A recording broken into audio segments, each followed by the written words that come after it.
Prepare to experience the strongest radio allowable by law. Secrets will be revealed. Myths dispelled. From the studio gym where excuses never apply, it's Superhuman Radio with your host, Carolyn.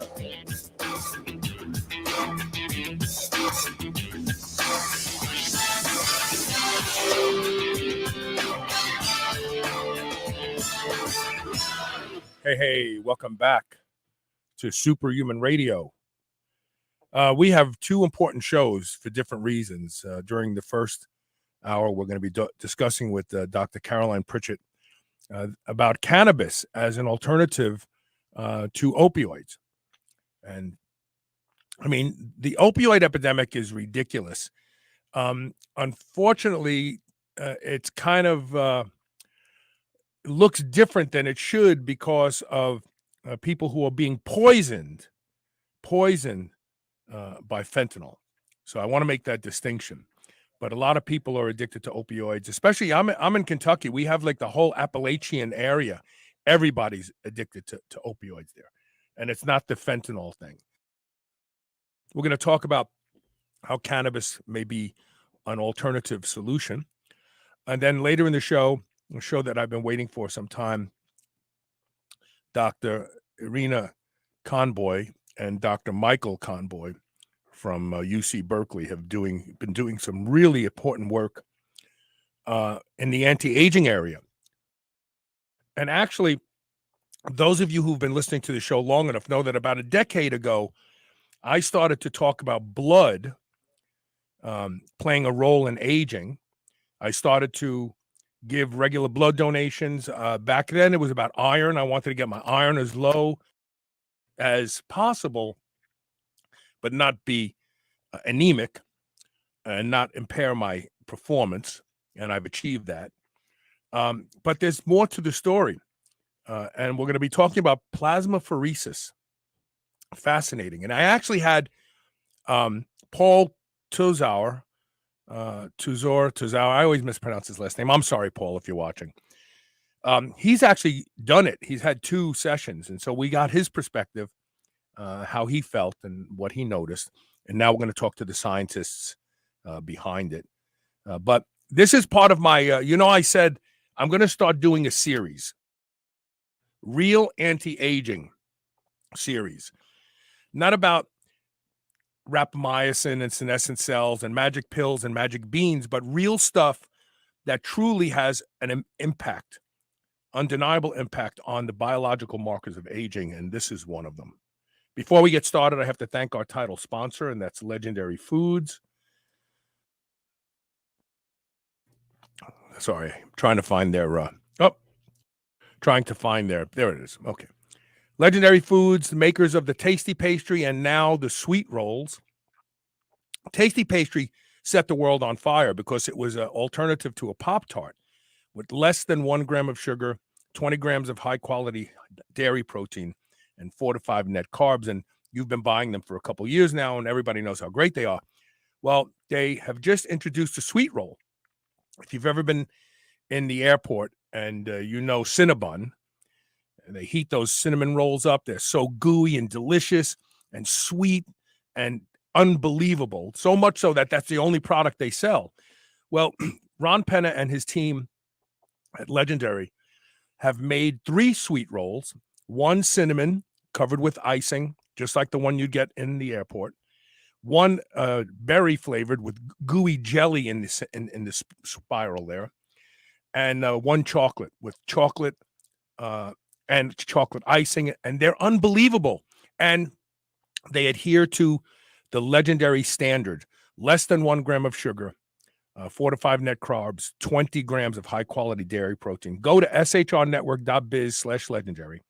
Use the code SHR10 and get 10% off. And you'll also let them know that way that you learned about them here on Superhuman Radio. And I will be forever indebted to you. And now, my guest, let me get my graphics. I produce my own shows. Nobody produces my shows for me. Dr. Carolyn Pritchett, welcome to the show. How are you? I'm doing very well. Thank you so much for having me. What I was saying earlier about the opioid epidemic, we're not talking about fentanyl because fentanyl is poisoning. People are taking what they suspect is a Xanax and then they're dying. So this is a different story. But just looking at the opioid epidemic, how many lives are lost every year to opioids? Taken pretty much the way they're supposed to or abused? Hundreds and hundreds of, thousands of lives are taken all across the world. And the United States is not the only place that has a problem with an opioid overdose and opioid abuse. And so this isn't something that's isolated to the United States, although they certainly seem to have the highest number of prescriptions and therefore the highest number of problems. So, right. Yes. Right. And in the last 10 years, I think 500,000 deaths occurred due to opioids. So it is a substantial issue. Yes. So the study that you performed looked at a phenomenon that was kind of, people were looking at it. They were seeing this happen in states where marijuana, cannabis was approved for recreational use. There was a drop in the number of opioid prescriptions, right? Mm-hmm. That's correct. And a study that came out almost at the exact same time as ours found that not just opioids, but all a variety of prescription medications were reduced in any state. And it's not just recreational, but medical. So whether it's adult use recreational or the state goes strictly medical, these companies are losing. I believe the study that was conducted out of California Polytechnic State University and University of New Mexico, it was published in PLOS ONE, found that somewhere between 1.5 and 2% stock reductions in pharmaceutical companies due to a reduction in prescriptions and a reduction in sales. And that's something we found as well, that it wasn't just opioids that were being reduced. Other kinds of pain medications and a particularly interesting finding of ours were patients self-reporting that they were no longer using certain psychiatric medications, which certainly warrants further study. Well, like benzos, or we're talking about like psychiatric drugs that have black box warnings. Like I'm trying to think of a couple of them, but anyway, yeah, even like benzodiazepines specifically. Yeah. That was a big one. So anti-anxiety medications, antidepressants, which interestingly enough, so we were talking earlier about decarboxylated versus carboxylated CBD, and both of those show effects as an antidepressant. So it's not surprising that antidepressants were also reduced, but there were some other medications, including some antipsychotic medications, that were. And that was a bit of a surprise to us. Yeah, because those are really typically very powerful drugs. In fact, most of the time they have a black box warning that says that like these can kill you just taking them the way your doctor's prescribing them. So I know, and they almost always lead to obesity. You notice that? When people start taking those types of drugs, they start putting on weight very, very quickly. They become insulin resistant from the drugs themselves. So these are nasty drugs. If you don't have to take them, don't take them. Yes.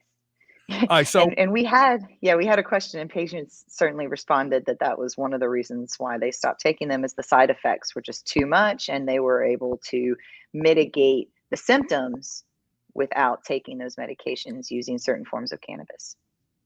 Now let's talk about something. Let's touch upon it that we talked about in the pre-interview. The fact that we have an endocannabinoid system means that we have come in contact with cannabinoids in plant form, most likely. We weren't sophisticated 10,000 years ago. We're probably eating what is cannabis today, right? I mean, we've been in contact with it so long that it's left a genetic imprint upon us, right? Yes. Correct. So that's a good thing. That means that it's that we've been exposed to it for so long, and we continued to evolve with it in our presence, and it didn't kill us. You know what I mean? It's so that means that it's compared to pharmaceutical drugs, like nobody has a deficiency in SSRIs. You know what I mean? No, nobody's deficient in those chemicals. But you could, there are now doctors because of 23andMe who are telling people, good doctors, I don't mean whack jobs, you know, you would really do well with a little cannabis because your genetics show this. Have you seen some of that research?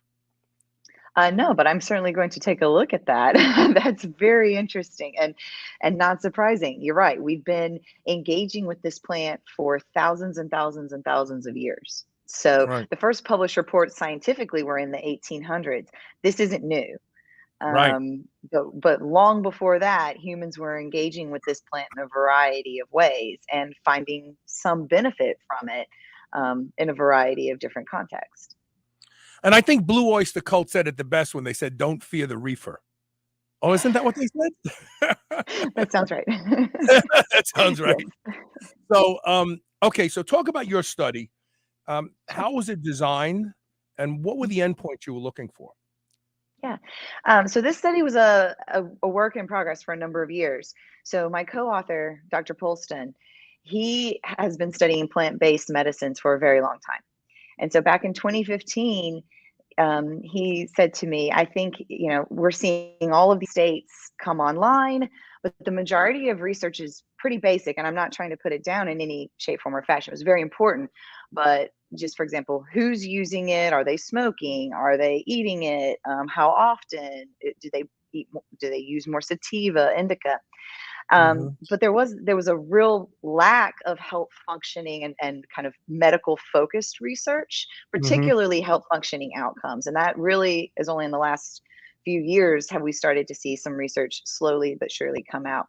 And so we designed this study.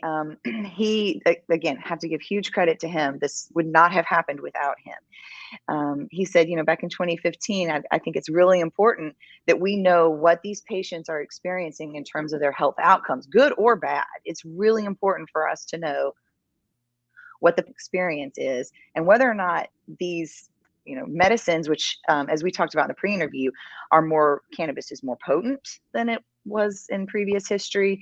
There are concentrates, there are all sorts of different forms. Are we doing more harm than good, or is there some good coming from these states going legal? So as the number of patients increased, this research became more and more important to us. And so with the help of our collaborators at Florida State, so Heather Flynn, who is a clinical psychologist who specializes in behavioral health and outcomes in both the medical sense as well as in community. The three of us came together and designed this study with the endpoints of wanting to know, is medical cannabis doing more harm than good? Or is it doing more good than harm? And if so, what are those harms and what are the good things? So in particular, what are the health functioning outcomes? And what is the impact on quality of life? And what is the impact of pharmaceutical replacement, specifically opioids?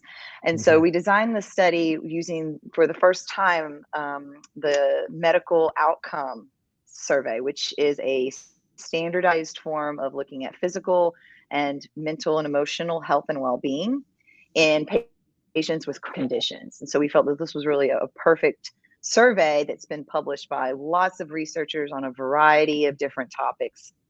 And in addition, we asked about a variety of habits and use questions, and that included opioid habits and use. And so our endpoints were to understand what the patient experience was like, and what were the health outcomes, what was the impact of quality of life, and how did any change in opiate use in particular impact health outcomes or quality of life. And, you know, one of the things that most people don't realize is opioids have a profound effect on nutrition and the absorption of foods and gut motility, how fast the food moves through you. I would say, and I stand to be corrected, that if not all, the majority of people who take opioids for legitimate reasons or abuse them are always constipated. They don't eat a lot. They literally can't eat a lot because the food moves so slow. It has anti-kinetic effects on digestion. It literally stops you from digesting your food. Your food just kind of hangs for the longest time. And so they end up with nutritional deficiencies because of malabsorption and because of the slowness of their digestion, and also because a lot of times they just don't eat. I remember there was a movie with John Leguizamo in it where this group, they're all using heroin. It was this bizarre movie, and the boyfriend was tired because all the girlfriend complained about was like, she can't poop. I can't poop. I think I'm going to poop. We have to go home. It was like this whole big thing about her pooping. So opioids don't just mess you up, like mentally, cognitively, but they can destroy your health on top of it. Did I hit it? Am I right about that? That's absolutely correct. Absolutely. And actually, some of our patients in the open-ended question would specifically describe how much better they felt getting off of opiates for that very reason, that they were able, their bodies were kind of like reset back to a normal state. Most of them were pain patients. And so they were saying, I can deal with the pain and I don't have all of these side effects, such as specifically constipation, poor digestion, weight gain, and so on. All right. So, how did everything come out? That is funny to say it that way after that discussion. How did the endpoints show? What did you learn? Yeah. So what we found was that we had over 2,100 patients who responded to our survey questions, and what we found was that the patients reported improvement on a variety of health functioning domains. The biggest improvement was in bodily pain, not really a surprise there. So a lot of our patients did suffer from a pain-related ailment, chronic pain-related ailment. So almost 90% improvement almost 90% of our patients reported improving bodily pain scores after starting medical cannabis. What was interesting was that our second where we saw the largest improvement was actually in social functioning. And so these are patients that are saying, for example, I have more patience with my children. One patient reported saying that they were, much more social and less lonely, less depressed. Another patient reported saying that they were that their friends said that they were much nicer to be around and they argued much less with their spouse. And so that was a really interesting finding, is that social functioning improved quite dramatically, as well as physical functioning. And so patients being able to engage in moderate and vigorous activities, being able to, for example, engage in daily life, physical functioning, being able to lift groceries, being able to vet a house, walk upstairs, walk the neighborhood. And so these were the areas in which we saw improvements. 2 domains we saw no change, and those were physical functioning limitations and emotional functioning limitations. And so these were, I didn't accomplish quite as much as I would have liked due to emotional or physical problems. And in none of the domains did we see a reduction. So we didn't see any patient, or we saw some patients, but in no domains did we see a large percentage of patients reporting that they were worse after medical cannabis.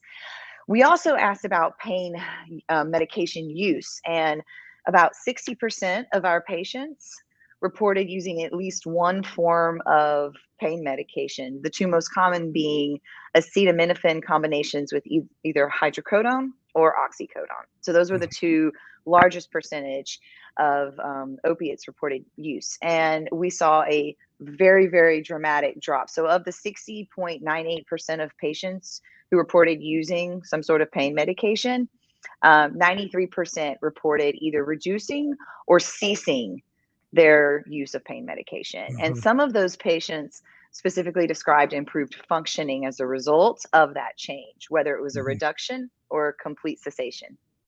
And so those are pretty big findings. So I lost a good friend, a childhood friend, just about three years ago. my friend Jimmy, I grew up with him. We went to high school together. He was in a horrible car accident. He ruptured his aorta. He was lucky to be alive. They got him into the hospital in time to save him with his heart, but he was on opioids from that point forward in the rest of his life. And we reconnected because of Facebook a few years before and I was hoping to have an impact on the show. And he said, I just can't work out. He goes, it makes me more exhausted. I don't feel good afterwards. He goes, it doesn't work for me. And that's cool. But a couple of times we talked. Now, keep in mind that me and Jimmy did a lot of drugs when we were kids, a lot of drugs and all sorts of drugs, angel dust. We snorted heroin. We did all sorts of crazy stuff, right? But he somehow, like, we were both proud of that, like how we grew up, like, oh, yeah, we were wild, But he was embarrassed about being on opioids. Like, I could tell that he didn't socialize as much. And the only people he socialized with were other people who were on opioids. And we talked about it. And I think there's a stigma about being on opioids versus smoking a ton of weed or, even doing cocaine. It seems like a party up. Oh, well, you're up and you're doing things at least. And opioids, they're like, oh, you're just doing nothing. And I think that opioid addicts are stigmatized by that particular drug. Do you find any of that? We did not ask that specific question. It is interesting that you say that. And first off, I want to say I'm so sorry for your loss. That's really sad to hear. And, I think that that's something that you're probably not alone with, seeing a friend, almost their personality change as they have to feel like they have to increase their opioid use to deal with their pain. Mm-hmm. And so I'm not at all surprised. We saw, I would say in some of the open-ended questions, we did see glimpses of that. Patients felt that they had no choice but to use opioids because of the amount of pain that they were in, but it was very isolating for them to do so. Right. And it reduced their quality of life as a result. So did you follow any of the subjects after the study was done to see if they went back to opioid use or they kept using cannabis? No, unfortunately, this was not a longitudinal study. So this was a snapshot cross-sectional study. However, that's what we're hoping, that this will encourage longitudinal research, and we certainly have plans to continue this research project ourselves. We would like to, that's one area that we would like to investigate with a longitudinal. We are following people and seeing how whether or not these changes last over time. We're also hoping to conduct a 5-year follow-up study in the state of Florida. And hopefully we'll be able to kind of at least get a little bit of insight into whether or not these patients are continuing to reduce their opioid use. Unfortunately, the literature that's out there right now shows mixed results. And so some studies show that patients, yes, they stay off of opioids. Some studies show that they gradually go back onto opioids.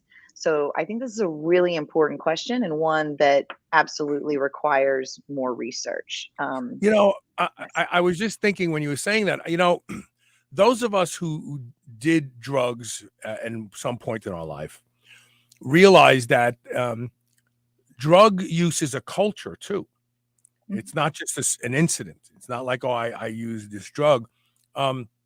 You're more likely to fraternize with people who are drug users to your degree.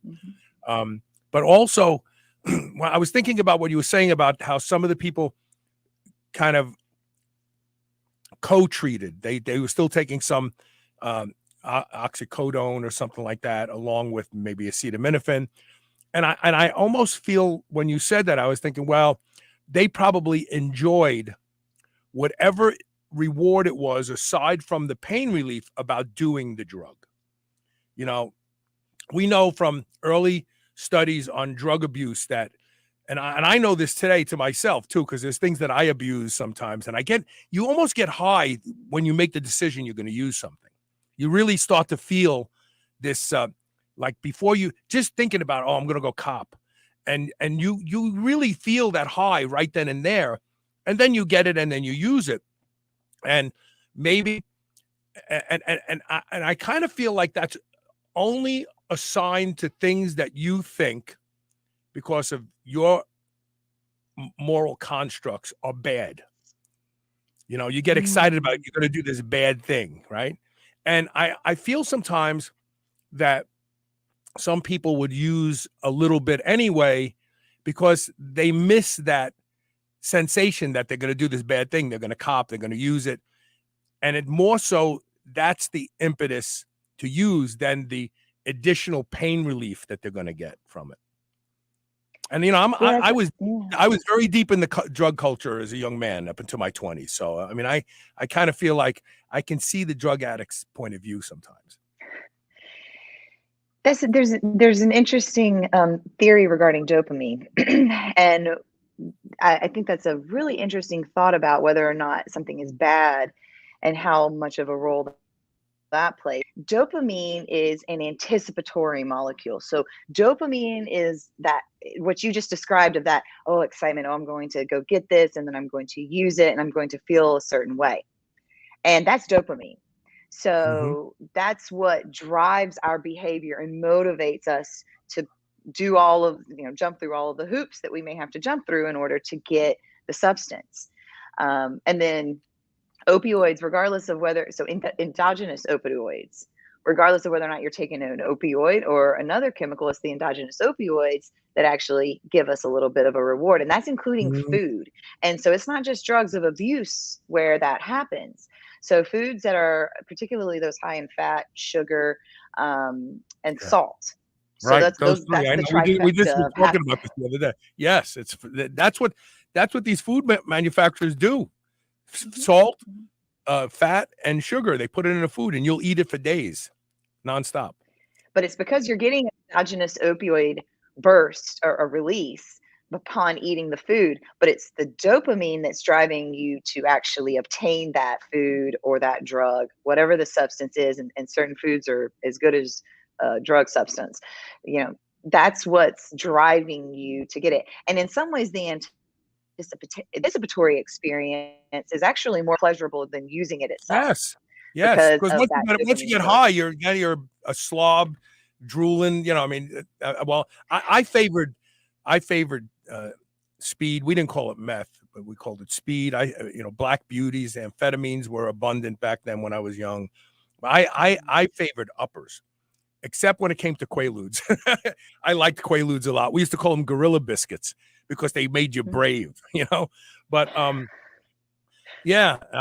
was deep in the drug culture. I was. My parents probably didn't realize what I was doing, or they would have put a stop to it. My father was very aggressive. But yes, and the thing that worries me the most, and I want to talk about this on the other side of the break, is that we are a dopamine-driven culture now. Energy drinks, caffeine, and Instagram. dopamine. Yeah. Instagram. No, you're right. You pick up every time you pick up your phone in anticipation that you'll have some likes, you get that dopamine. Little spurts of it. And what people need to understand is that through evolution, we were never built to keep squirting this amount of dopamine out of us. And dopamine is toxic. It's neurotoxic. In fact, I'm trying to get a guy on to talk about using supraphysiological doses of androgens, which amplify the response to things like catecholamines and make you produce more dopamine. And there's a threshold to where the dopamine starts to destroy the nerves. And this is there's a study out there looking at the substantia nigra, which is part of the destructive effects that lead to Parkinson's disease. But we are in a whole new constant dopamine-driven brain. And it's not without risk and it's not without harm, but we think it is because it's coffee. They sell it up the corner. What's the big deal? It may not be that harmless because the overdrive of dopamine around the clock is leading to nervous system damage in the brain and the periphery. And we're going to leave that discussion until I have the guest on. All right, we're going to take a quick commercial break. When we come back, we're going to pick it up. Please post any of your questions. I think we have a couple questions lining up that you have for Dr. Pritchett, and we shall return. Stay tuned.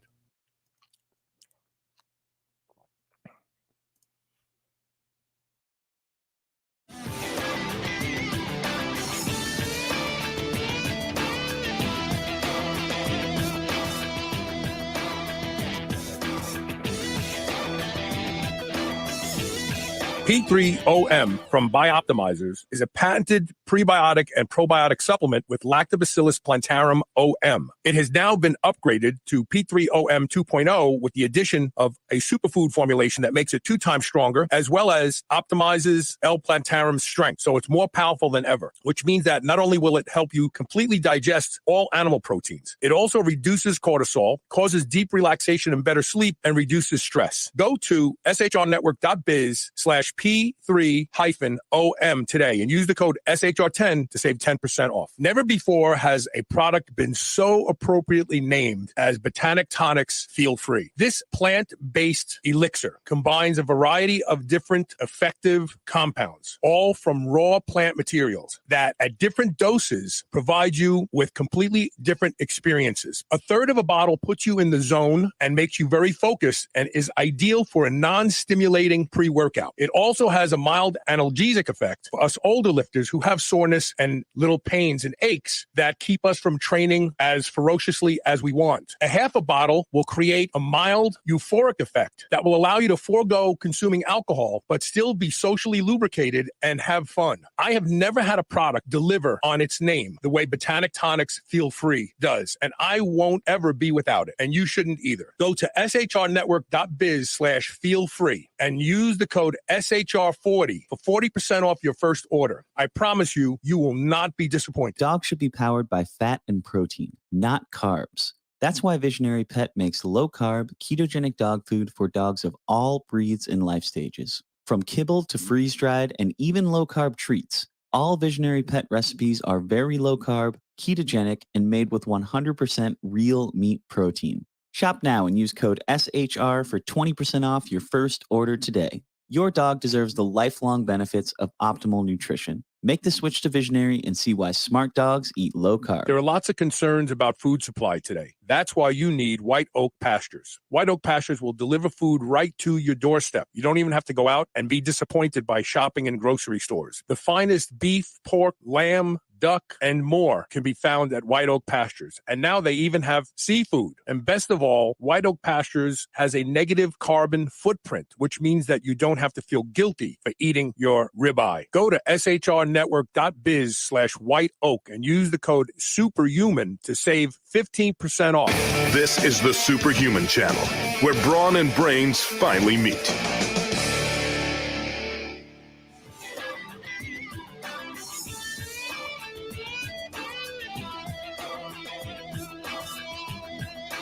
Welcome back. Thank you. Yeah. I just want to mention later in the show, we're going to be talking about plasmapheresis. You want to hear this if you really are an older person and you want to do something that can really reverse biological aging. This is an important discussion. So if you can't tune in, come back and watch the replay later on today. So, I wanted to talk about something I forgot. Okay, well let's do this. What about plant-based products like what is it? It's actually in this product here in Feel Free, Kratom. Are they too close to an opioid to be considered for opioid reduction? I'm not familiar with the research on that. As far as I know, I think that's one of those. That's yet another area where we need more research. And actually, that's part of the reason why we conducted this study and why we went the direction that we went, and not just asking people how much they were using, but asking them about health outcomes, because plant-based medicines, and that to some degree even includes food, probiotics, things like that. There's a real lack of clinical studies and a real lack of clinical trials. And that's something that I think the research community needs to think hard about and consider addressing, because these are substances that people are engaging with, and they are engaging with them sometimes for even severe illnesses. And Right. while there's a lot to be said about the kinds of studies that like what we did, and anecdotal research, that only takes us so far. And so I think increased education for medical professionals is really important. I think they need to have an awareness and an understanding of what these substances, these plant-based medicines might be doing. And the layperson needs more information as well. And so I think that it's a topic that is starting to gain momentum within the research community, and that's a wonderful thing to see. But it's certainly something that requires more attention and more standardized types of studies. But who's going to pay for that? I mean, how are you going to get the NIH to fund a study like that when no pharmaceutical company benefits from it? No pharmaceutical company wants their money put into these alternatives. They only want to fund pharmaceutical drug research. How do you get that done? The NIH should be Right. less biased than that. They are not a pharmaceutical company. Right. They should be working for the people. And Right, if because they people, use our humans, tax dollars. Yeah. if people and humans are using these substances, we need to know why, and we need to know what's happening, and whether or not, like I said at the beginning of the show, are we doing more harm than good? And I think that there's starting to be a little bit of a sea change regarding even at the NIH. I think it's starting at the researcher level, and these researchers are coming up with good studies and going out and conducting them. When I was a faculty member at the University of West Florida, I was studying probiotics, and that was an area of interest for me because people were using them. And we needed to know what's really happening to the patient. What's the person's experience like? And not just what's on the label, but outside of what's on the label. And so are they experiencing more cravings? Are they experiencing changes in cognition? Are they experiencing changes in mood? And it's a really beautiful thing to see more researchers are applying for grants. And as more researchers apply for grants, hopefully the NIH and other funders will start to see the importance in this type of research. Because again, they're not a pharmaceutical company. They need to be looking at what humans and what the population is doing, not just what's in the best interest of pharmaceutical or any other corporation for that matter. Sean Wasson is a longtime friend of the show and follower in the audience, and he said he likes an occasional small gummy before a workout. And Sean is a little bit, he's not as old as me, but he's older in the audience. He's not in his 20s. And we all suffer from occasional pain, joint pain, muscle pain, and the pain limits our desire to work out some days. In fact, there's something going around TikTok, and I don't have TikTok, but somebody sent me a couple videos from TikTok, and the narration is be very afraid of anybody that's 40 years old and willing to go into the gym and hurt their knees a little bit every day. Like, why do they do that? But there's this glimmer of truth there, because yesterday I overtrained my lower back, and last night and today I'm walking like a caveman. But I know that the end result will be that my lower back will get stronger and super compensate, and the end result will be good. So I'm assuming when he says a gummy, he's talking about THC. I think he lives in a state that is friendly to cannabis. What is the analgesic effects of cannabis? And we kind of got into that. Let's talk about that now. How does it make people feel less pain? So it depends on the it's interesting because cannabis affects everybody differently. And obviously Right. there's a lot of different options. We talked about raw, so CBDA, where it's acidified versus decarboxylated. There's different combinations of CBD THC. You have CBN, Delta Mhm. 8, Delta 9 THC, and all these sorts of different combinations. So it depends on the patient and depends on what they're using. But some patients find pain relief due to the anti-inflammatory properties of these combinations. Some patients find that it just kind of puts the pain in the background, and that's even what we saw in some of our answers. That was actually a pretty common kind of description, is that pain is no longer front and center in my mind. I'm able to push it back to, Mhm. to where it's no longer impacting my physical functioning, my social functioning, my ability to engage. And so there are a couple of different ways, and I won't get into, because that could be a whole hour long talk about the actual physiological ways that THC and CBD and cannabis, I'll just say cannabis, the cannabis might be impacting pain, but it is very individualized, and it's very fortunate that individualization is starting to become more commonly talked about within the medical community. So personalized medicine is becoming more and more common, and it's becoming more and more practical thanks to technology. So Right. technology being able to say, oh, this is what your genetic makeup looks Mhm. like, that will help you. And I think we still have a long ways to go, but trying things and finding what works for you is certainly, that's a good place to start.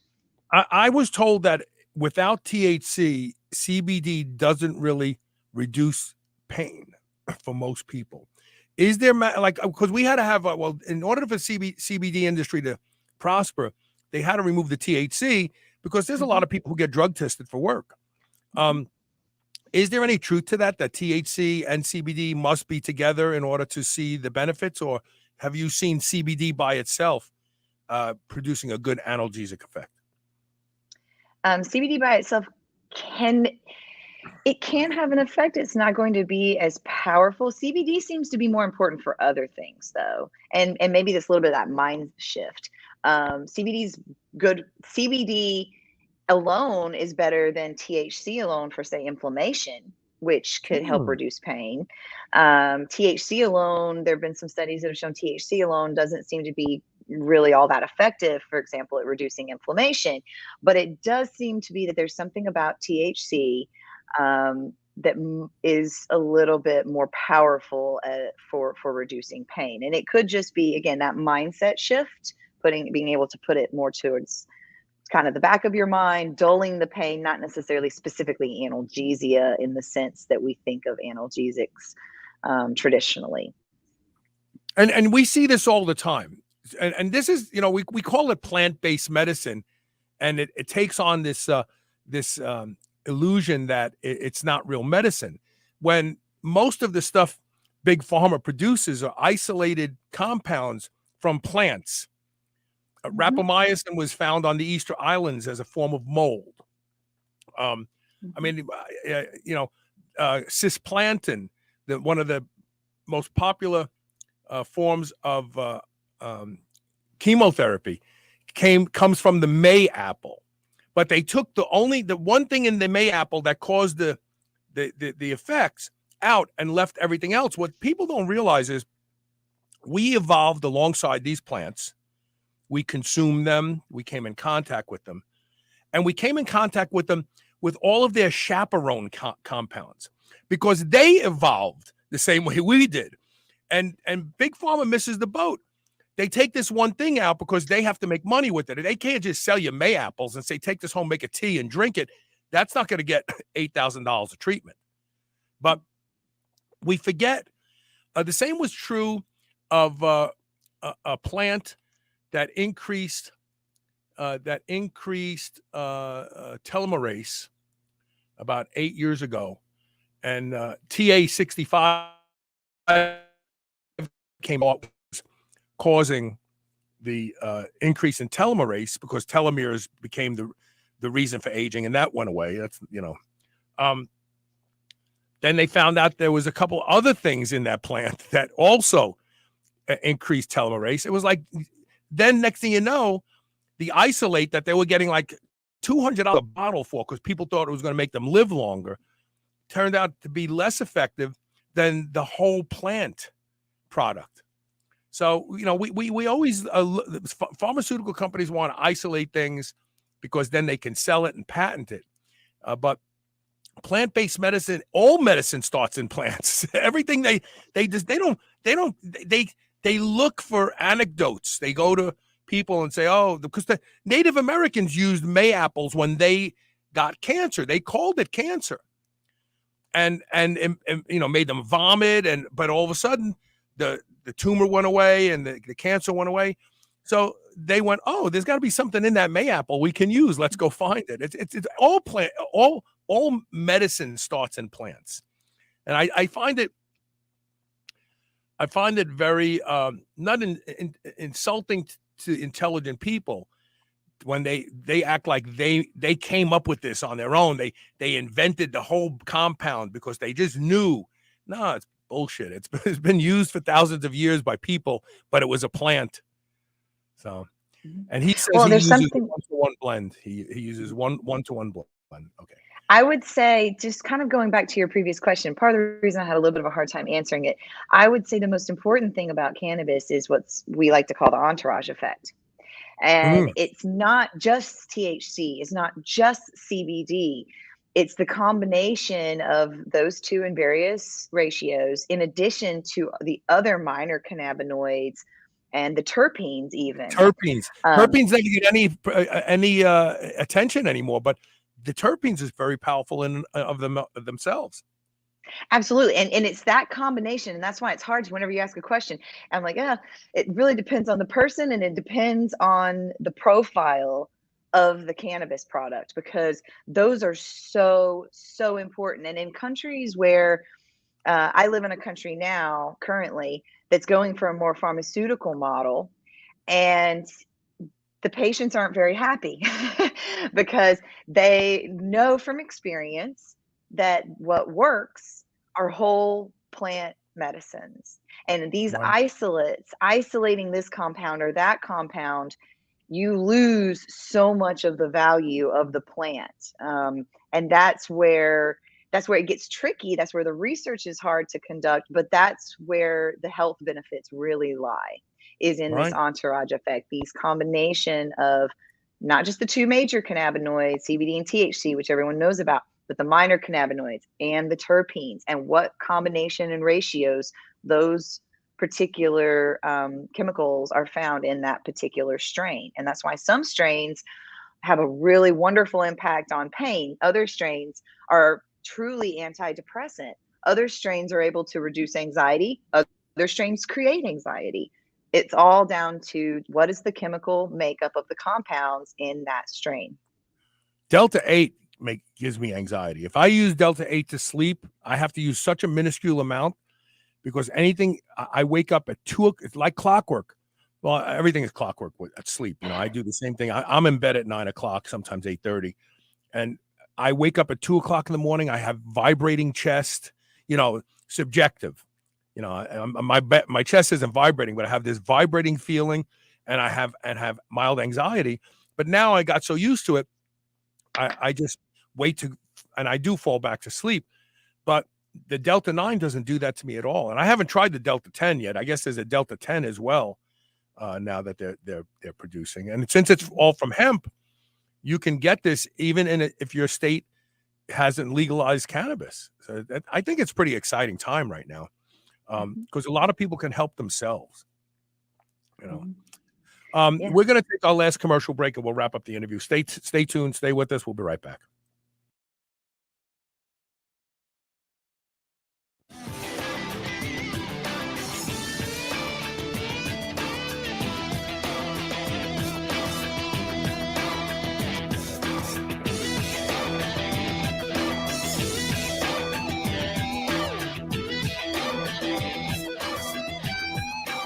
There have been no real breakthroughs in resistance training for over 200 years. Whether it's pulleys or free weight, they all depend on gravity and the angles associated with gravity's effect directly on the weight. All of that has changed with the ARX machine. ARX stands for adaptive resistance. The ARX machine uses a 25 horsepower motor. You are literally fighting against a 25 horsepower motor, so every single rep is your 1 rep maximum at that moment in time. But ARX leverages another technique that has been known to produce rapid muscle gains and strength, and that is it leverages the eccentric or negative portion of the rep, which completely blows every other exercise and resistance training product out of the water. Go to shrnetwork.biz/ARX and discover the future of resistance training. I would easily say that I am the hugest proponent you will ever meet to doing anything that will improve the quality of my sleep, and that's because sleep is linked to just about every metabolic disorder we see in our population today. One of the easiest things you can do to improve the quality of your sleep is to get a pillow that can be shaped into the exact form factor that allows you to get your best night's sleep, and that is My Pillow. I've been sleeping with My Pillow for a few years now, and I can tell you that when I have to travel and stay in hotels, I don't get a good night's sleep because I don't have My Pillow with me. Right now, you can save up to 60% off of everything offered to improve the quality of your sleep at shrnetwork.biz/mypillow when you use the code SHR, or you can call toll-free 800-889-4938, and remember to use code SHR to save up to 60% off of everything at their website. Merrick Health is a premium telehealth platform that connects customers with partnered providers from the comfort of your home. Merrick provides concierge service with your very own patient care provider as your health advocate. You'll go over all your needs and goals, from improving sexual function, hair loss prevention, increased muscle, fat loss, and overall improved performance. Prescribed treatment options can be ordered and shipped directly to you if you meet the requirements, all from the comfort of your home. Go to shrnetwork.biz/Merrick Health. That's MAREKHEALTH, and order your comprehensives and get 10% off with code SHR. Don't forget to add the lab analysis to have results reviewed with potential over-the-counter supplements or treatment recommendations. That's shrnetwork.biz/Merrick Health and use code SHR at checkout, or order your own desired labs with code SHR and get 10% off your first lab order. Remember those rectangular toaster pastries you used to love when you were a kid? Well, Legendary Foods has just made them better. The new cake-style tasty pastry is like nothing you've ever had before. With 20 grams of high-quality protein and less than 1 gram of sugar, you'll feel like you're cheating, but you're not. Go to shrnetwork.biz/legendary and use the code SHR10 to save 10% off your purchase of tasty pastries. Now available in cookies and cream, red velvet cake, birthday cake, blueberry, strawberry, brown sugar cinnamon, and hot fudge sundae. Go to shrnetwork.biz/legendary and use code SHR10 today. This is the Superhuman Channel, where we use oxygen for the power of good.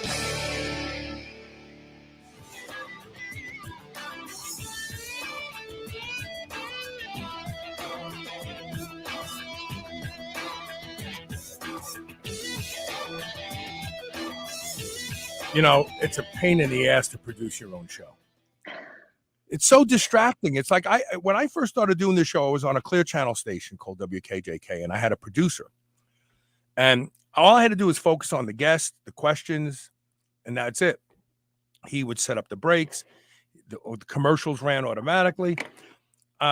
So my second guest hasn't confirmed. And I'm hoping that she and her husband are going to make it, but they were supposed to be logged into our green room at 1:45, and it's now 1:53 and nowhere to be found. And that's why nobody wants to do live radio.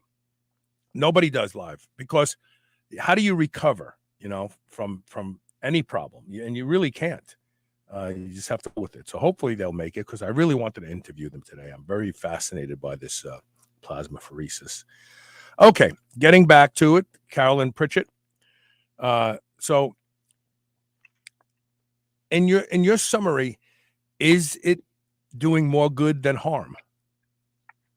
Cannabis. That is what our study reflects. Yes.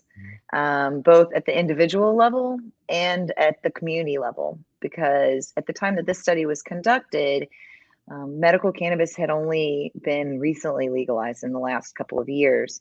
And yet the reductions in opioid use, and this is from the state of Florida statistics, were already starting to drop.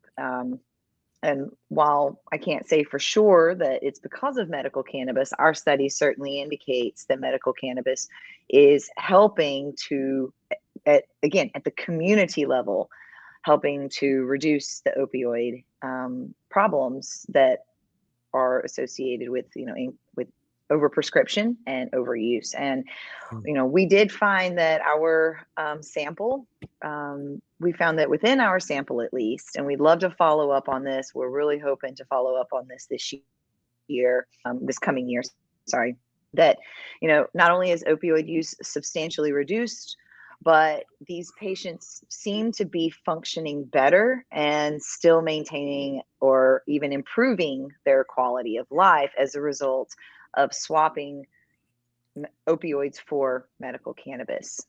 So Yeah, and in fact, we used to promote a product, Delta 8. I think they have a Delta 9 now as well, Knoll Creek Hemp Company.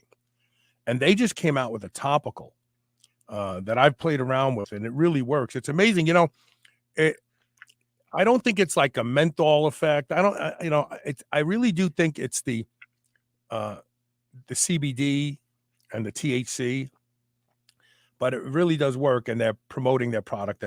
They just came to visit the show. They still have a coupon code for SHR20 for 20% off all of their products. So Knoll Creek, a little shameless pimping there. Anyway, so were there any negative effects of hemp that you could, other than like people saying probably that, they don't remember stuff, they can just lower their dose. Were there any negative effects reported? Like overeating? Remember the munchies? They were so fun. Now, the typical side effects were pretty common. So, dry mouth, increased appetite. Yeah. Some patients reported increased anxiety, memory problems, euphoria. So the standard side effects were absolutely reported. We did not ask regarding how long those side effects lasted. According to other research, most of these side effects are relatively mild and temporary. Obviously, patients want to be careful if they start to feel like they're having problems breathing or regulating their heart. But again, as you mentioned, a reduction in dose or ceasing the medication usually relieves that pretty instantly. So there aren't a lot of long-term side effects that cause substantial issues. And we did not see any of our health functioning items worsen in our study. So in all cases, every individual item either stayed the same or improved following initiation of medical cannabis use. And so I think that a lot more research needs to be done. There are certain limitations to our study. It's a sectional study. These patients self-reported, so there's a certain amount of bias potentially within these results. And I do have to clarify that that's certainly the case. And so anyone who's considering using medical cannabis, it's never a bad idea to talk to your medical professional about it and to have them be aware that you might be using this so that they can let you know, hey, you might want to be thinking about this in the context of other medications or other conditions that you might have. So certainly within a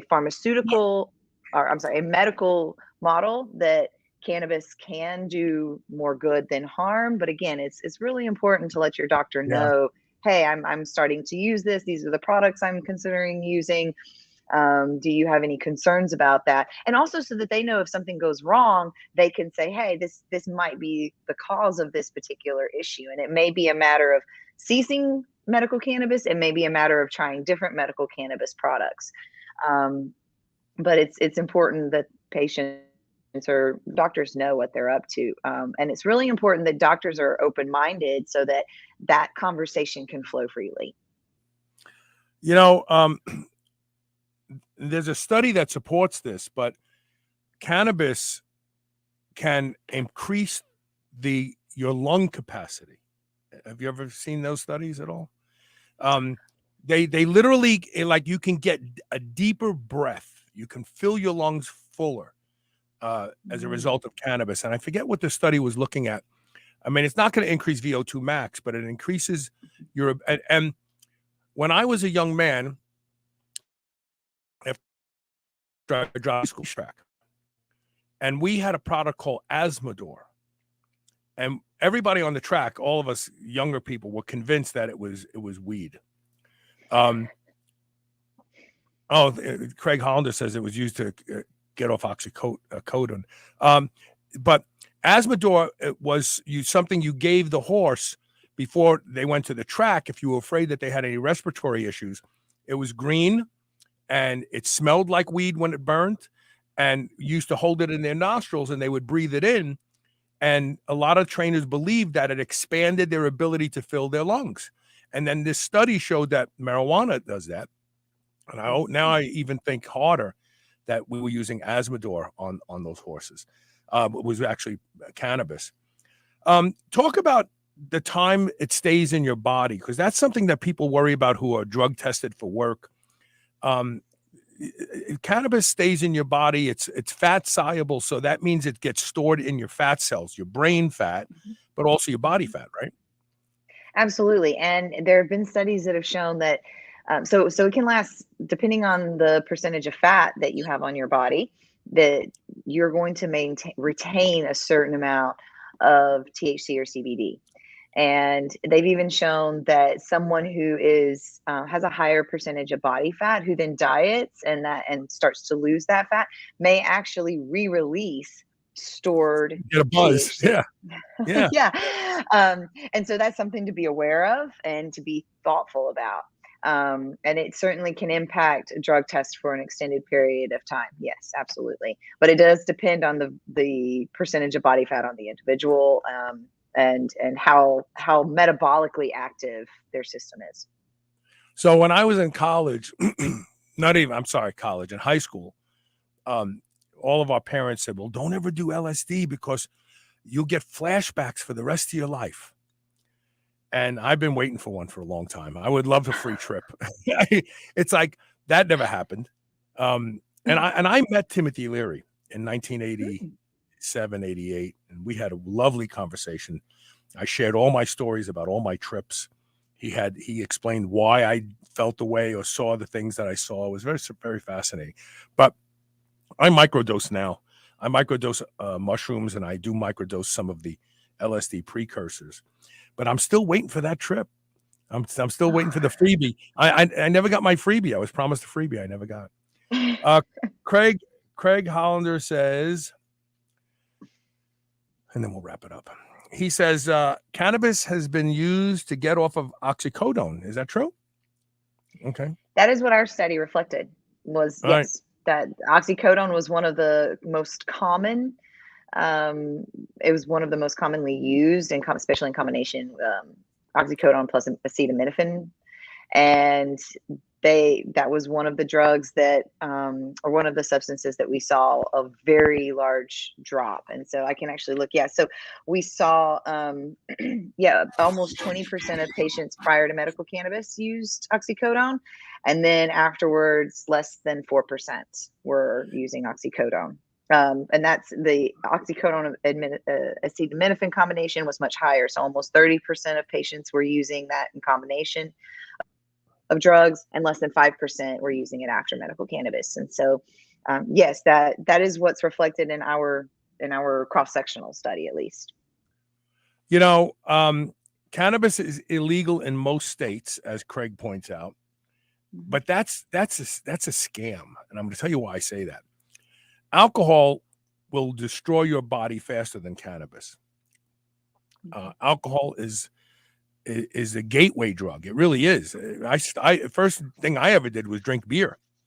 But the second thing I ever did when I was in high school was smoke cigarettes. Luckily, I wasn't a smoker at heart, and I gave up cigarette smoking when I moved to Las Vegas at 21.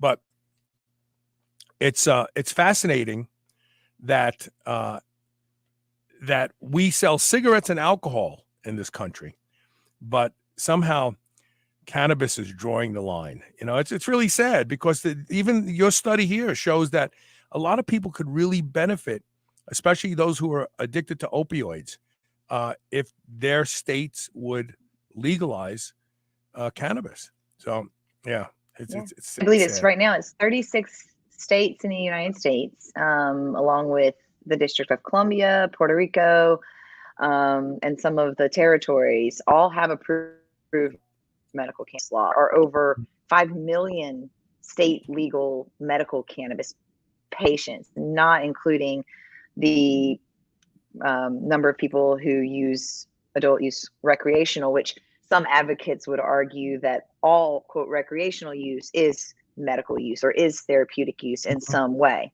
I won't speak to that myself, but that's what certain medical cannabis advocates would argue, is that all cannabis use is therapeutic.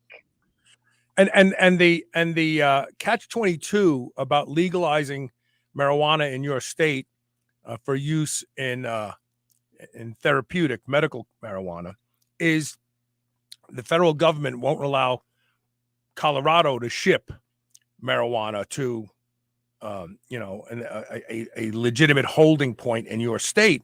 So the state has to start growing it first, and that quite often can take up to 2 years. Growing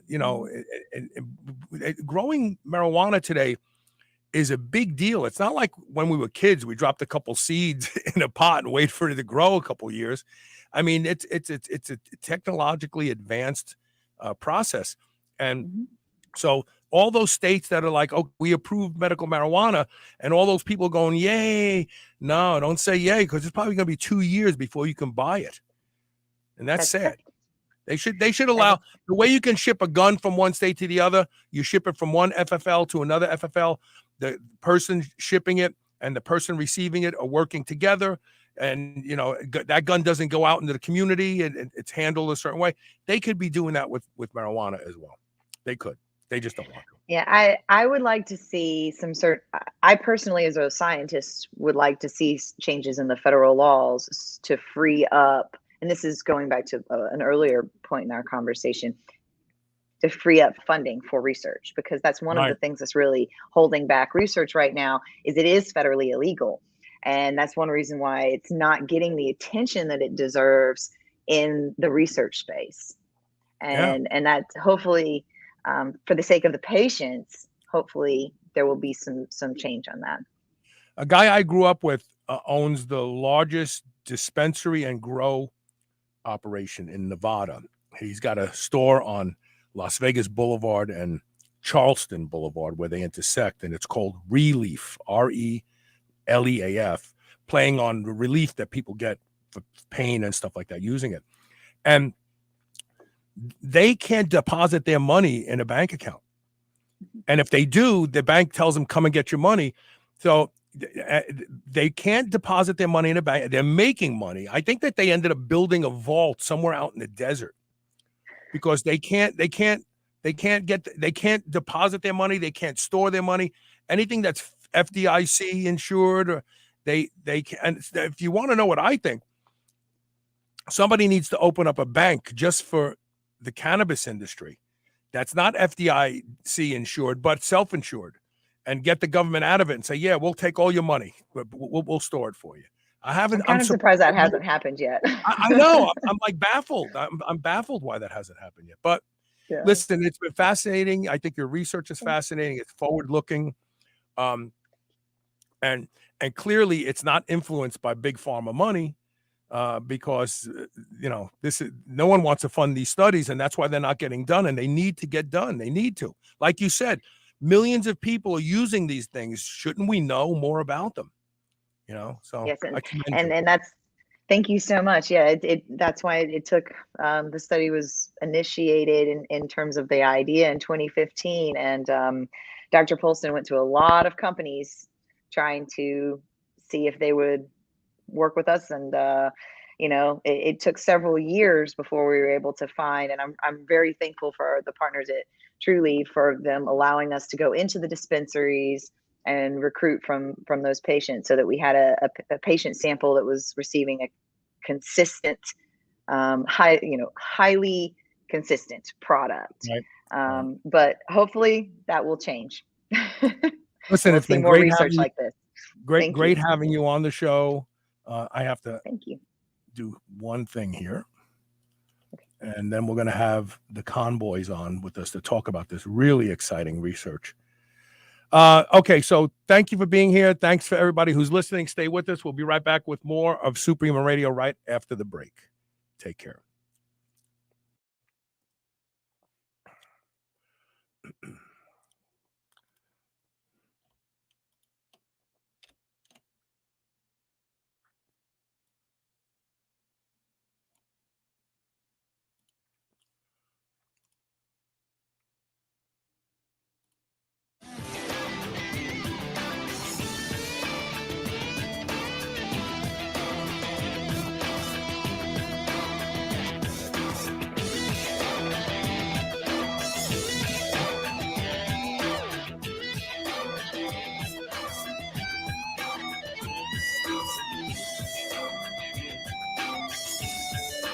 There are lots of concerns about food supply today. That's why you need White Oak Pastures. White Oak Pastures will deliver food right to your doorstep. You don't even have to go out and be disappointed by shopping in grocery stores. The finest beef, pork, lamb, duck, and more can be found at White Oak Pastures. And now they even have seafood. And best of all, White Oak Pastures has a negative carbon footprint, which means that you don't have to feel guilty for eating your ribeye. Go to shrnetwork.biz/white oak and use the code SUPERHUMAN to save 15% off. P3OM from Bioptimizers is a patented prebiotic and probiotic supplement with Lactobacillus plantarum OM. It has now been upgraded to P3OM 2.0 with the addition of a superfood formulation that makes it 2 times stronger, as well as optimizes L. plantarum's strength. So it's more powerful than ever, which means that not only will it help you completely digest all animal proteins, it also reduces cortisol, causes deep relaxation and better sleep, and reduces stress. Go to shrnetwork.biz/P3-OM today and use the code SHR10 to save 10% off. Never before has a product been so appropriately named as Botanic Tonics Feel Free. This plant-based elixir combines a variety of different effective compounds, all from raw plant materials that at different doses provide you with completely different experiences. A third of a bottle puts you in the zone and makes you very focused and is ideal for a non-stimulating pre-workout. It also has a mild analgesic effect for us older lifters who have soreness and little pains and aches that keep us from training as ferociously as we want. A half a bottle will create a mild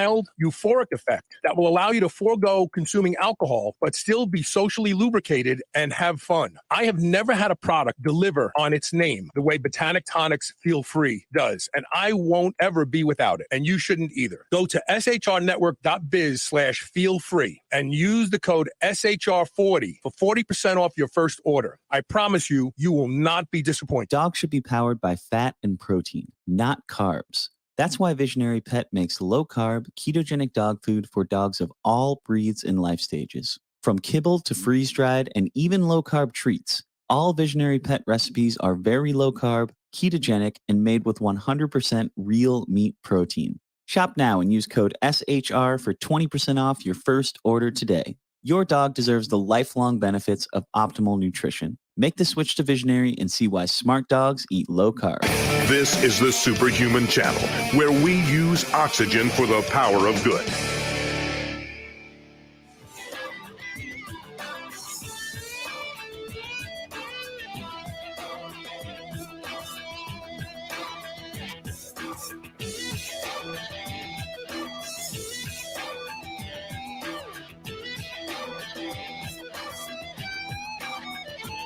Welcome back. We're joined by Irina and Mike Conboy. Welcome to the show. Hey, everybody. Thanks for having us. Oh, no, I'm excited to have you. Very, very excited.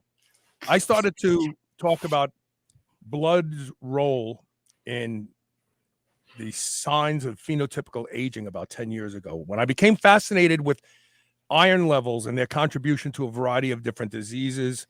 I started to regularly donate blood and have continued to do that. But this is exciting, this plasmapheresis. Explain to the audience your research, where it started, and why you realized that this was going to be a very, very exciting project. So basically, it started back in the beginning of 2000s, like 2003, 2004, when Mike and I were doing research at Stanford. And we had this idea that we get old because of the elevated with aging proteins in our blood. And if you think about it, you get old synchronously, right? So all of your body gets old. And blood circulation is something that connects everything in your body. So Right. we explored this idea, and in part, we performed this experiment, which is called heterochronic parabiosis, where I young remember and that old study. mice were I remember that sutured study. Yeah. together.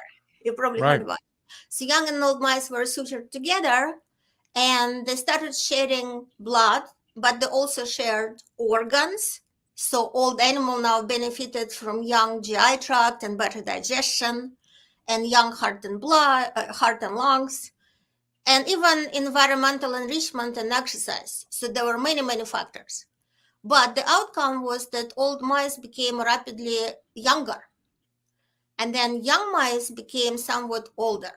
Mm-hmm. So then everybody jumped on that vampire idea that there is Right. something good in the young blood. Right. But having, primary results and being the pioneers of this field, we thought that the opposite is true, that young mice became worse off because now something bad from old blood has reached their cells. And old mice became younger because young animals physically removed or neutralized all of those age elevated factors because they had young kidney and liver and some other stuff. So that was precipitated design of a better experimental system when we can see with a more complexity and nuance. Do we have to focus on vampire stories, or is the key in the dilution of the age elevated things? Right. And because red blood cells turn over, right, Mike? I want to get you in on this too. Yeah. Red Sure. blood cells. Usually I do the hype stuff. Yeah, come on, yeah. No, but red blood cells turn over. They have a lifespan, and the spleen gets them out over some point in time. But Everything plasma turns over to a certain Yeah, extent. but yeah, the blood cells, right? The signals in the blood, the Proteins in the Right. blood. but that's all in the plasma. The plasma doesn't turn over. See, Oh, the yeah. the reason I'm kind of excited about this is because I started talking about on this show, your body doesn't know you're 60 years old. It's the accumulation of metabolic debris and other harmful things like heavy metals and stuff like that gather in your blood and in your tissue, because there's got to be a gradient. How does the blood get this into the tissue? When does it decide there's enough of this in the blood to store it in tissue? But I've always believed that, and when I read your first study on parabiosis, I thought this is pointing out that the blood is the thing that makes us older over time. But plasma doesn't turn over, does it? Right? Just course it red does. blood cells. everything turns Everything over. turns Yeah, over. yeah. Plasma turns over every time, right? Even if you drink a lot of liquid and then go to the bathroom, you will have some turnover of your plasma. Okay. Plasma turns over daily, depending on your diet. I suspect even depending on your mood. We know that some things turn over. Right. Would be, you'd see the levels change very quickly in plasma on the order of minutes. Mhm. But there's other stuff that probably lasts for weeks, if not on the order of months. Yeah. I'll give you a specific example. Like if somebody hugged you this morning and told you that you are a wonderful human being, Carl, you will have increased levels of oxytocin, neurohormone, neuropeptide in your plasma right away. And then it goes away. And then if nobody really expresses positive attitude towards you for the rest of the day, the levels could decline even more. Right. And that precipitates a chain reaction of numerous proteins in your blood plasma.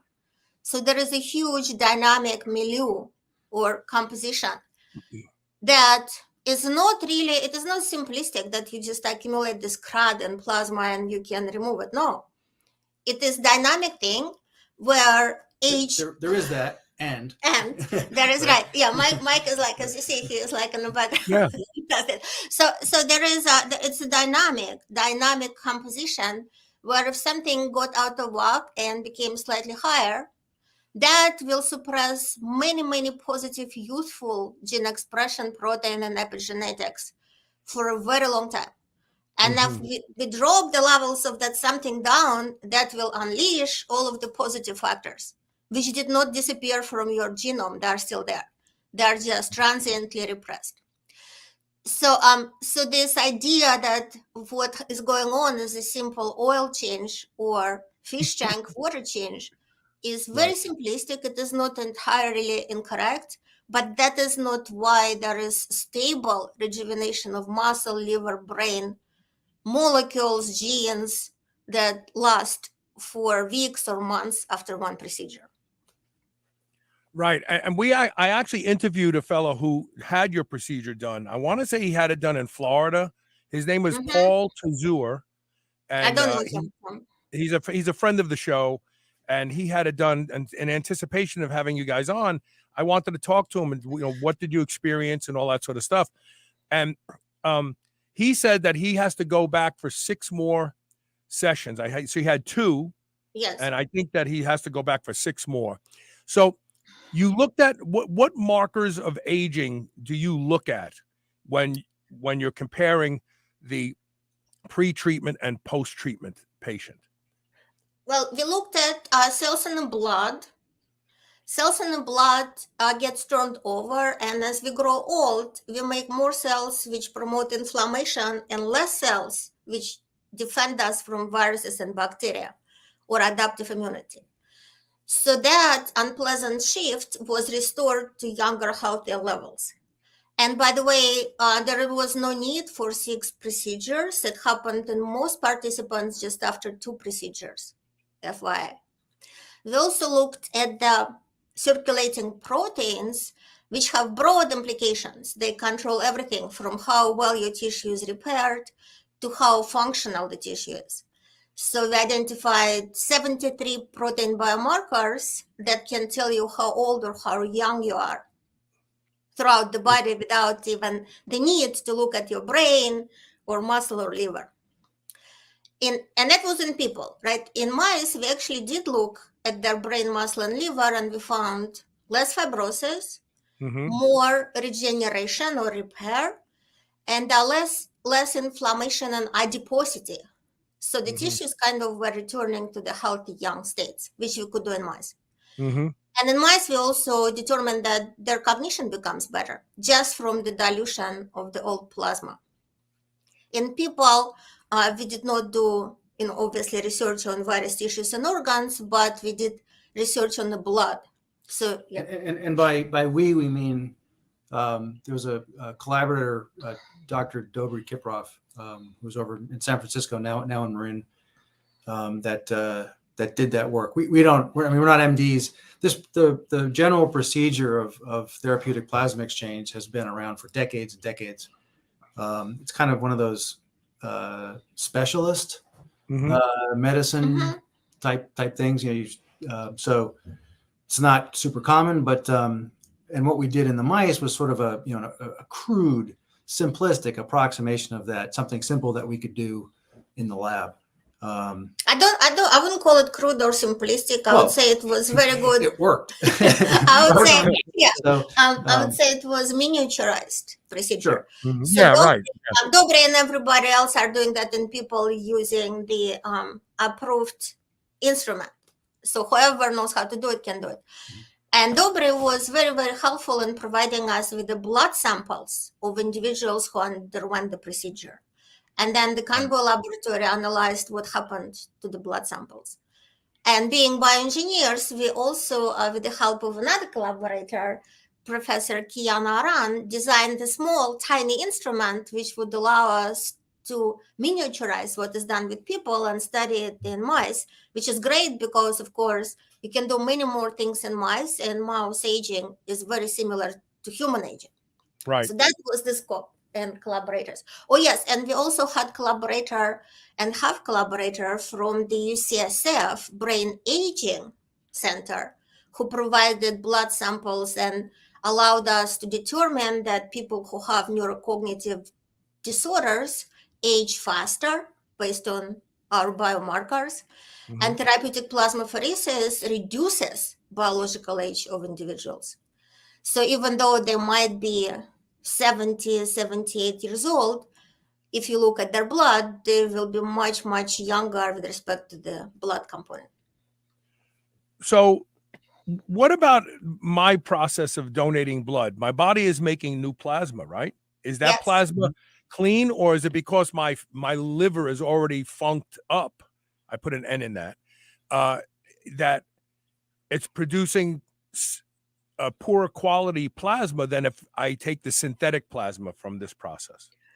So Mike has a positive opinion about it, so right? Yeah, I mean, it's not really the same as what we did with that Kiprov did with the people, or we did with the mice, because the amounts are much less. But I mean, it's my understanding that over the years, people have gotten feedback from and studies on people who donate, and they tend to be pretty healthy. So there's a health benefit to that. Or the other alternative is maybe you need to give a very large amount, or have exchanged a very large amount, that then it's like the reset switch on your computer that that then reboots the whole thing. That it's not just emptying the trash on the desktop, that it's you got to actually turn the thing on and off for a second. Right. We don't know that. And there are people that email and say, hey, we're trying plasma donation, right? So when you give blood, you get a unit of blood. It's a few hundred milliliters of blood. It's like less than it's like a pint, right? They say, oh, give a pint of blood, right? And that's not all plasma. That's also red blood cells. And you could argue that there's some health benefit for people, especially that get a lot of iron, to get rid of the red blood cells occasionally. Maybe that's the case, but there's not a whole lot of plasma being donated at that time. And then you have to wait like 6 weeks before you give another one. Whereas the plasma, you can do that much more, like maybe 10 times as much. Yeah. Right? So, I see. Yeah. So this synthetic plasma that you put in them, this is something that's been used for a long time. You said this. It's exactly the same thing, right? So synthetic plasma is just salty water, which is called saline. And then there is also this major protein, which is needed for our blood vessels to be nice and plump, and it's just like the most predominant protein in our blood, called albumin, which is made by liver. So albumin and saline is what synthetic, like egg white protein, but it's the I know. Mike, I actually drink raw eggs in the morning instead of cooking them, and I know this is probably foolish of me. I don't know, but I drink raw eggs because I want the albumin, because I remember, I'm trying to think of the doctor who did the study, but albumin it drops as you age, and there seems to be a link. What was the name? Horvath, Dr. Horvath. Exactly.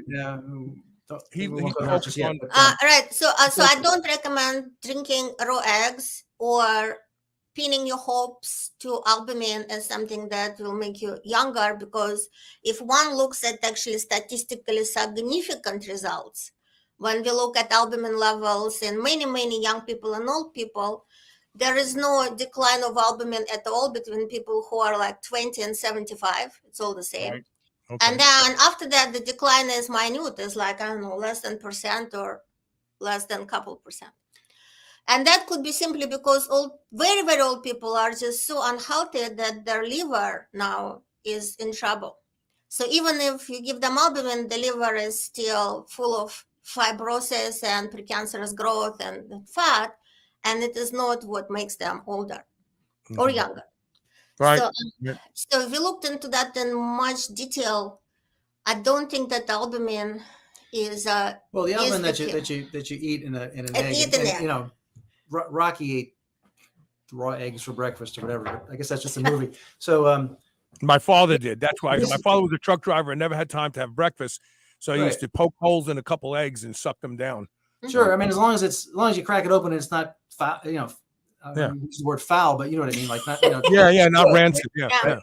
Then it's probably fine, right? So it's food, right? So, but but the albumin that you eat in an egg, in theory, should not reach your bloodstream. It should be sort of broken down by the digestive tract, and like little pieces of it enter. Make new the proteins amino acids everywhere. that go into your blood, right? And then your liver makes most of the albumin for your body, right? Yes. So it cranks out albumin. So and it's human albumin, and it's not chicken albumin. So everything matches. So but the weird thing we noticed with the mice, and we didn't test this on the human, was that their livers. You mentioned the liver. The with age, the liver gets kind of fatty, right? So it's this fatty liver disease. Well, when it gets over threshold, it's disease. Otherwise, it's just fatty liver, right? So that disappeared. That was probably one of the most striking and robust, dramatic things we saw was that after this blood exchange, those mice, their livers look fantastic, right?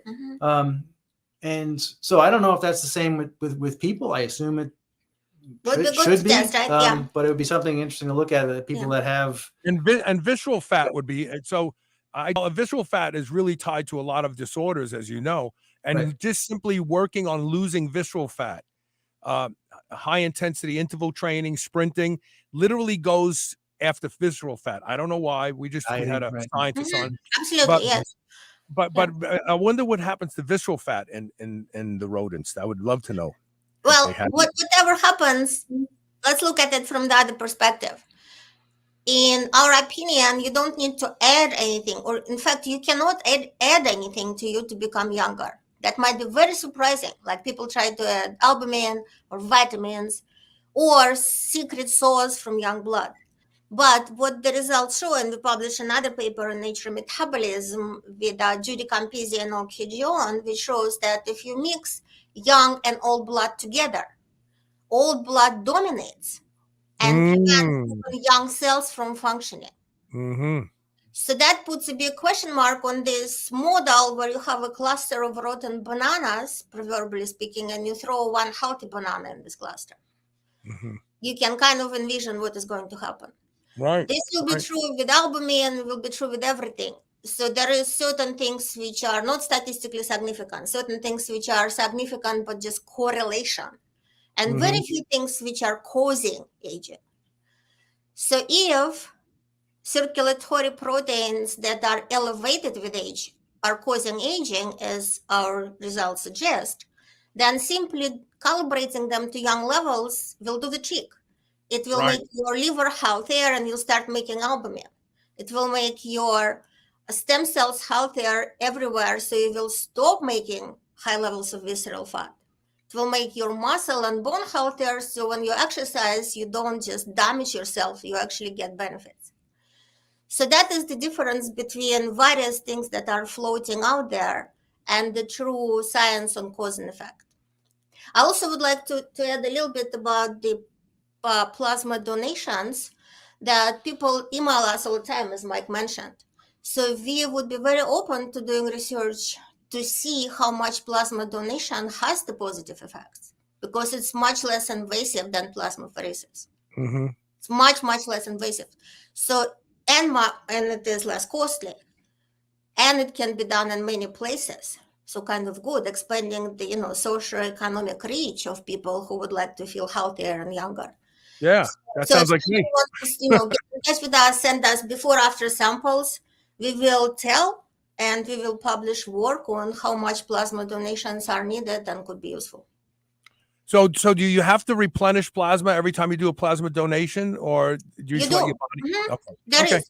You do they drip back when you do give a donation. It's my understanding they drip back in saline, but there's no.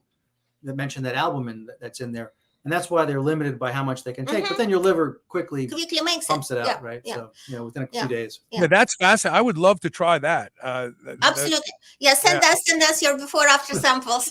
Yeah. Send us exactly.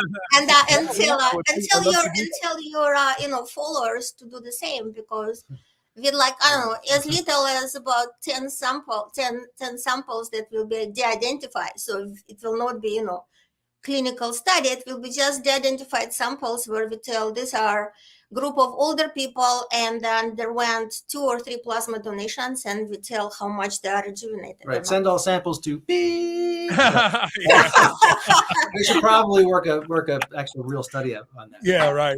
No, absolutely. We will have to get it approved. And by the way, we are not doing anything lightly. There is a huge amount of regulatory scrutiny, which justly so should be followed, and we always follow that. Okay. Mhm.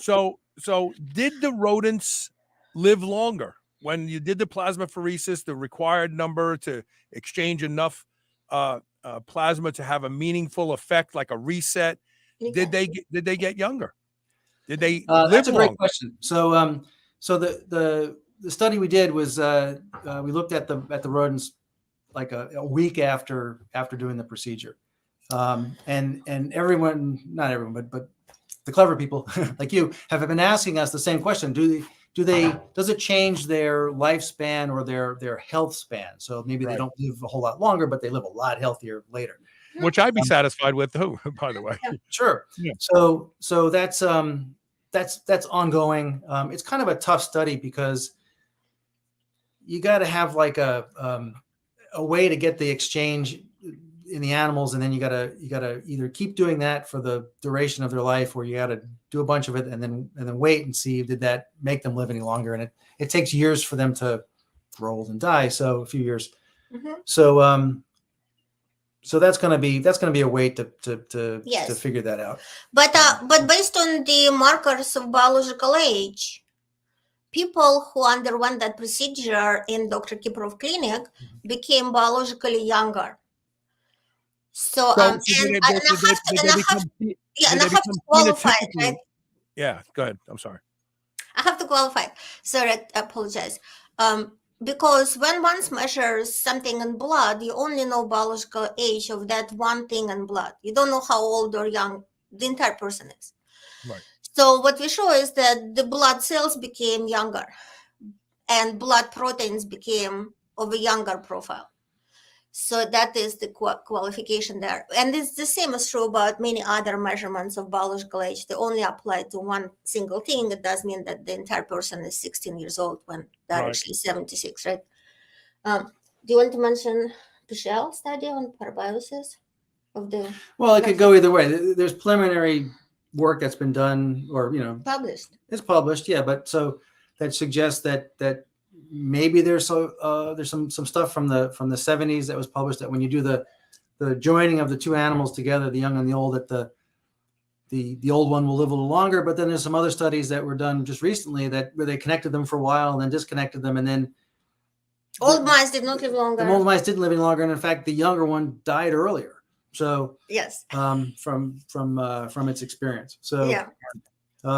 We don't know yet, and that's pretty crude. Blood exchange is or the therapeutic plasma exchange. That's definitely something that is much less risky and much more available, let's say, to people, to clinically, right? So you can't be stitching people together, making Siamese twins, but you can or attach an infant to you until it gets too big to keep attached, and then you got to get a new one.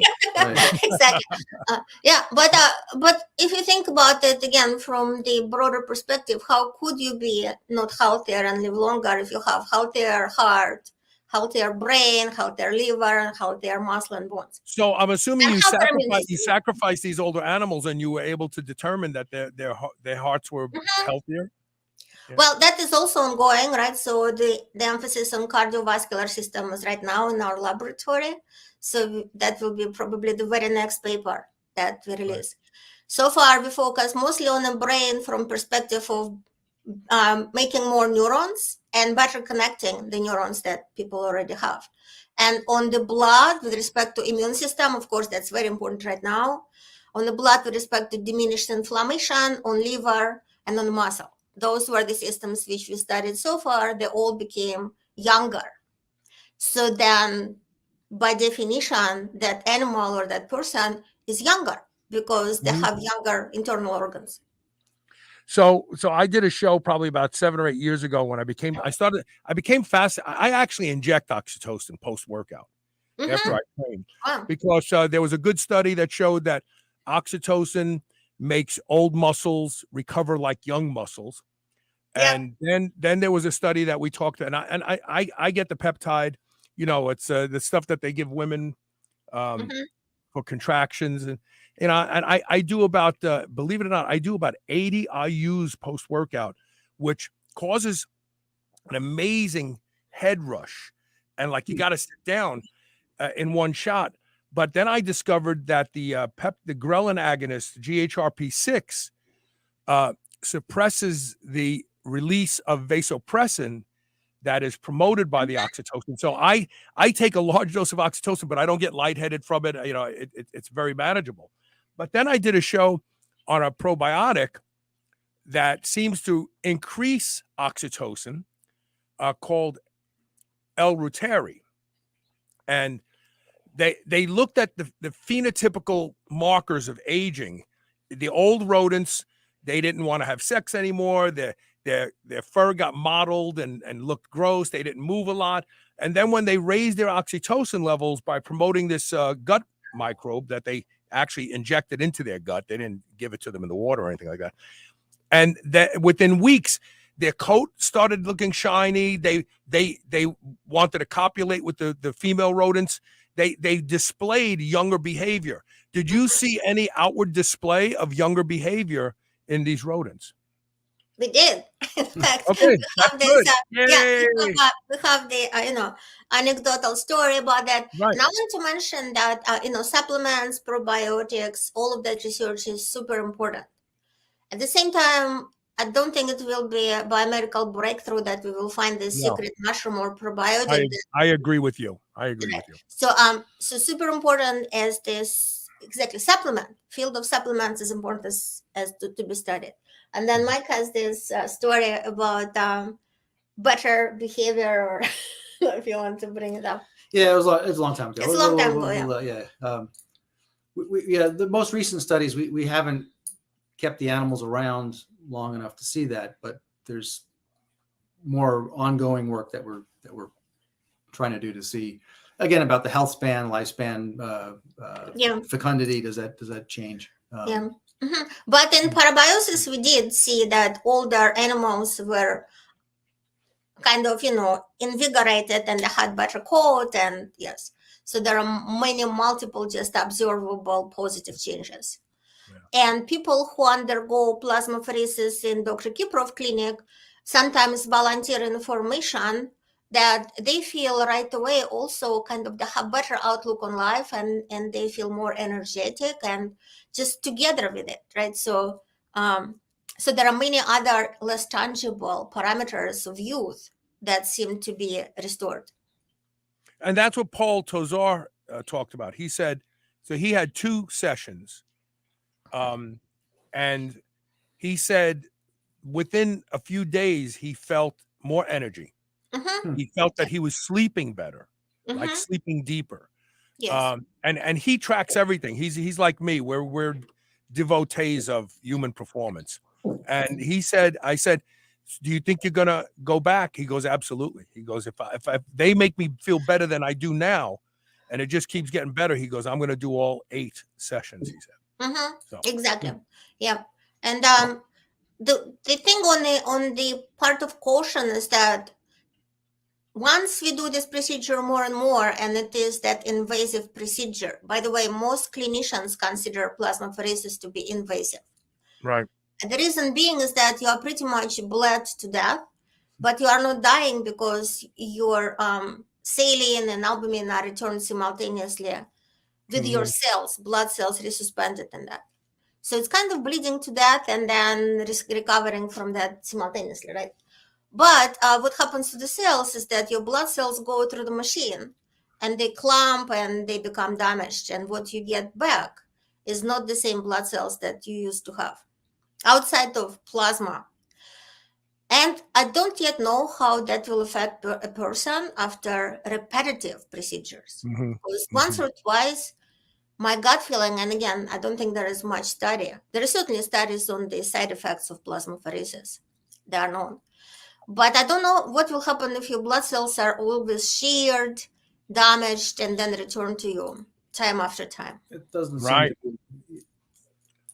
Yeah. You know, I did that apheresis one time, double red, because I was trying to get my iron down. I seem to absorb a lot of iron, and I also am on testosterone therapy, which makes me prone to absorbing more iron. Yeah. So I give blood pretty regularly, and I felt strange. I'm sitting next to that thing and it's spinning the red blood cells, and the other bag is filling up with the serum. It's yellow, and I'm watching it. And then all of a sudden it's done. And then they put it back in. And I thought, oh my God, what if there's like, maybe that bag wasn't really sterile. Maybe somebody poked it with, like they're going to put that back in my, I don't know how I needed it to stay alive. But yeah, I would rather just have it taken out. Yeah. Ultimately, I mean, you got to, trust the doctor. They know what they're doing, and the nurses that have this expertise. Yes. But we'll agree that it's a little more than like just drawing a vial of blood or getting a flu shot or something like that. Yes. Or even donating plasma. That's why I want to see plasma donation, which is much milder. Would have right? Yeah. Would much milder. How much plasma can they take from you, and how long do you have to wait for your body to make more? Well, that's another unknowable, right? So Dr. Kiprov started a company which is called LiveSpin, I think, if I'm not mistaken. And his goal is to do the clinical trials to see how often you need to do it, what is the interval between the procedures, and also have a mock procedure, which is super important because even from placebo effects, reading our papers and expecting something good to happen, people might have significant recovery. Not just feeling about it, but actually having more positive hormones in their blood because they expect something good to happen. Right. So right now, that important work is being done, and I'm looking forward to see what happens and how it is done. We are not part of this work for various, I am not going to go into that, but we are not part of this work, and I hope that the studies are well planned and that the results will be exciting. For the mice, we had placebo controls, right? So there were for the mice we had placebo controls that didn't. They don't know. They just got their own blood back, right? So they had a procedure, but it wasn't. We didn't throw away any old plasma. They just came back to them. So yes, that data is solid. Is solid and strong. People. Yeah, and also I want they want to reverse aging so bad that they feel, oh, I feel so good. I feel so good. Exactly. Sure. Something was done to me. I'll give them the benefit of the doubt for now, right? Just from preponderance of the evidence seems to show that there's something going on there. That's not just placebo, but right. I also would like to mention for everybody that plasmapheresis was in clinic for like 35 years or so, but it was prescribed for people who are very, very ill, who it is not ever prescribed to healthy people. So it is prescribed to people who had organ transplants and they need this procedure done to prevent rejection of like transplanted liver or kidney, or for people who have very bad blood diseases. So that is another frontier where we are saying we are actually prescribing it to people who are relatively healthy, in fact, health fanatics. That has completely different connotation where I think side effects should be scrutinized a little bit more, because we don't want relatively healthy people to ultimately, after a couple of years, become less healthy while initial procedures like make them feel better. Yeah. Right. I agree. I find your work fascinating. I'm hopeful. I'm 64 now. I'm still very strong and very active. Obviously. I do a lot of things. What's that? Obviously, right? Yeah. No, I mean, I'm a firm believer that the contribution of maintaining strength and muscle as we age is important for aging in general.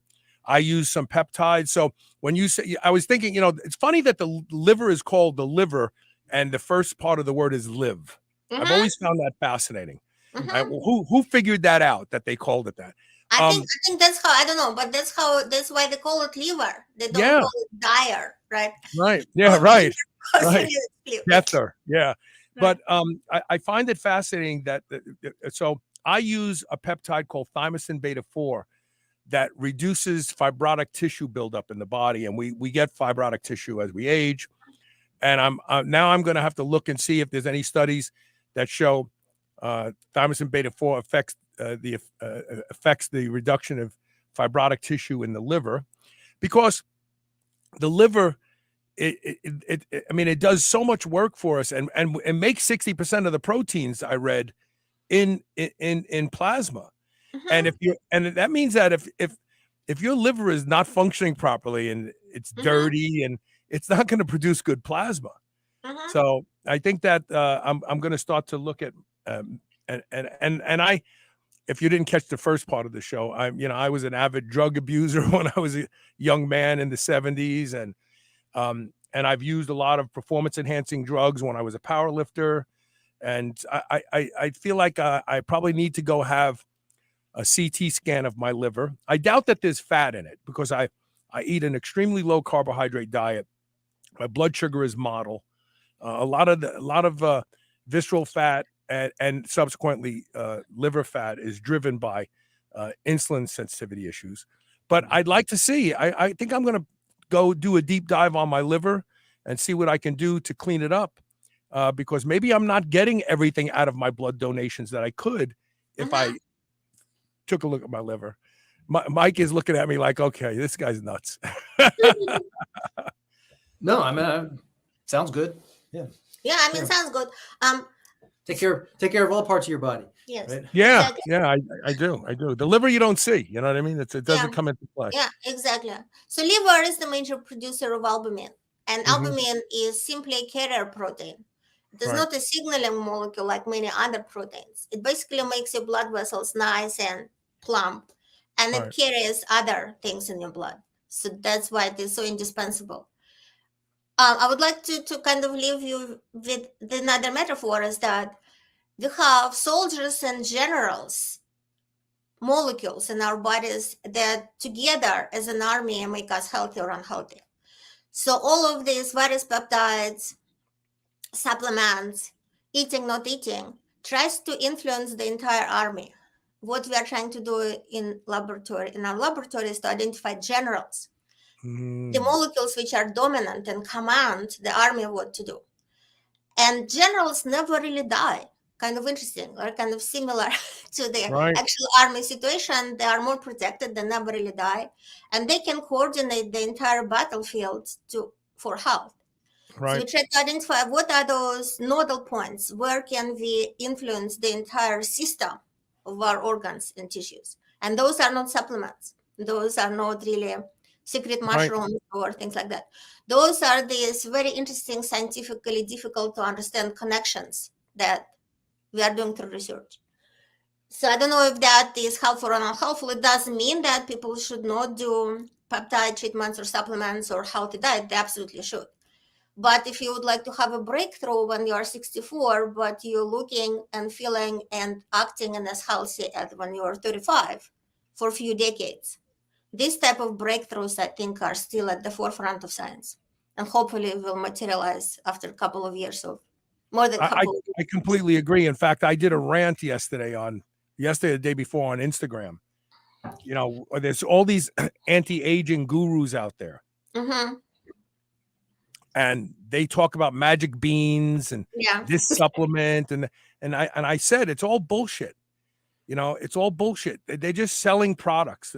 TA65 and telomerase. Where'd that go? Nobody hears about it. Now the new thing is senescent cells. I've had Dr. Blagascloni on the show a few times, and he promotes the use of rapamycin. But, you know, at the end of the day, I haven't seen any studies that show that stuff makes humans live longer. Yes. So I agree. Not even longer. I don't think that we should look for something that makes people longer. We should look for radical solution to aging. Somebody starts as an old person and then becomes significantly younger. There's no doubt about it. They look younger, they feel younger, they're healthier based on clinical tests. They basically perform as somebody in their 30s. That would be rejuvenation. Everything else, I think, is circumferential around rejuvenation talk. I agree. I'm in your camp. I really am. And I'm going to reach out to you after the show because I'd like some advice if I want to do plasma donations. Okay. Okay. Sure. Sounds good. Happy to do Thank you so much for being here and talking about this.